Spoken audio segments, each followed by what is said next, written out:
Mes chers collègues, nous examinons maintenant le budget transport et mobilité pour 2026, un budget qui s'inscrit évidemment dans un contexte national extrêmement contraint, marqué par une tension inédite sur les finances publiques, nous l'avons vu ce matin, par des incertitudes fortes sur les capacités d'investissement de l'État et des autres collectivités sur nos projets communs que nous cofinançons, et par une pression croissante sur les opérateurs de transport. Et pourtant, dans ce contexte, la région Île-de-France a choisi de tenir le cap.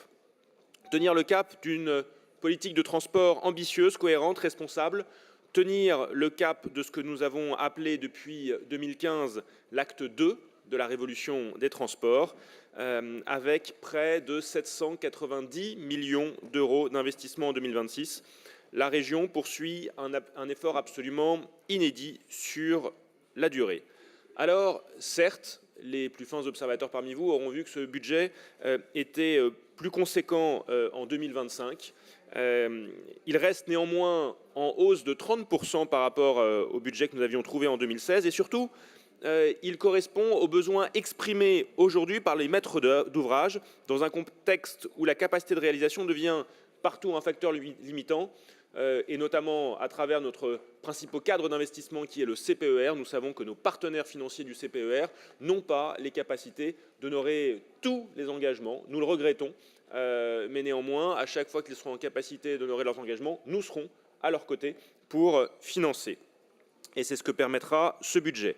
Depuis 2015, ce sont près de 9,2 milliards d'euros que la région a consacrés aux transports régionaux.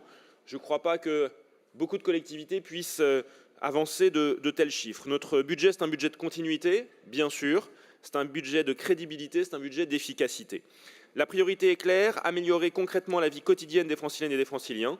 Cela passe d'abord par le ferroviaire, qui concentre à lui seul plus de 468 millions d'euros d'autorisation de programme en 2026. Nous poursuivons les investissements sur les RER, les Transiliens, le métro, en priorité sur les lignes existantes.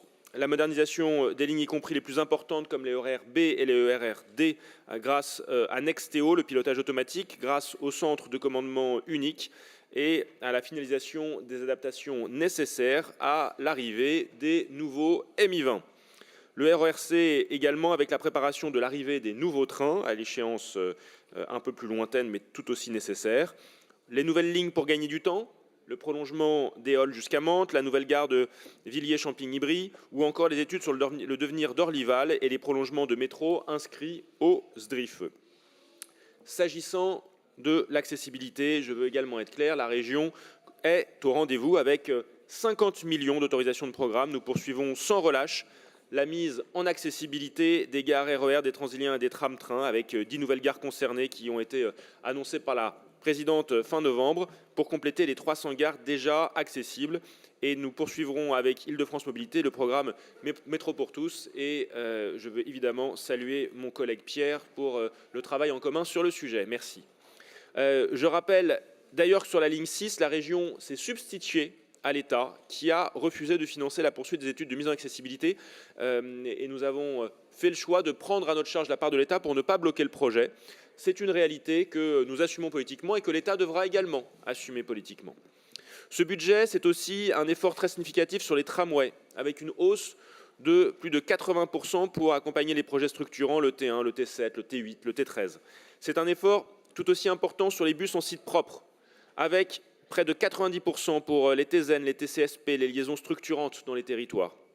C'est enfin un engagement fort sur les pôles intermodaux, véritable clé de voûte de la qualité de service, que ce soit à Val-de-Fontenay, à Melun, à Rosny, le bipôle nord-est, Austerlitz ou encore Massy-Palaiseau.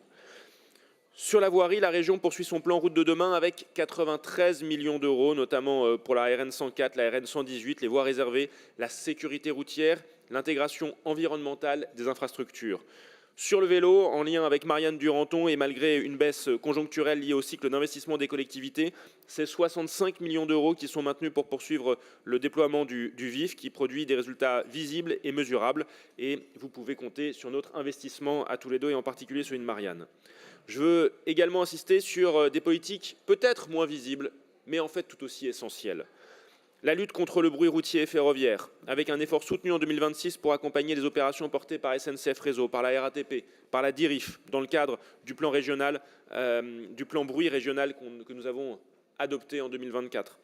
La sécurisation des passages à niveau, avec des crédits pour poursuivre les opérations engagées notamment à Deuil-la-Barre et à Roissy-en-Brie. Ces politiques relèvent d'un principe simple: améliorer la qualité de vie sans attendre de grands projets structurants, mais par des interventions ciblées, concrètes, rapides, attendues des habitants. Enfin, ce budget est un budget lucide. Lucide sur les limites actuelles des capacités d'ingénierie et de réalisation. Lucide sur les fragilités budgétaires de l'État et de certains de nos cofinanceurs. Lucide sur la nécessité d'adapter nos rythmes d'engagement à la réalité des projets. Mais c'est aussi un budget exigeant. Exigeant vis-à-vis de nos partenaires, exigeant vis-à-vis des maîtres d'ouvrage, mais surtout exigeant vis-à-vis de nous-mêmes. Parce que la crédibilité de la parole publique en matière de transport se juge dans la durée, sur la constance et sur la capacité à tenir nos engagements. Et c'est exactement ce que fait une nouvelle fois la région Île-de-France en vous présentant, mes chers collègues, ce budget. Je vous remercie.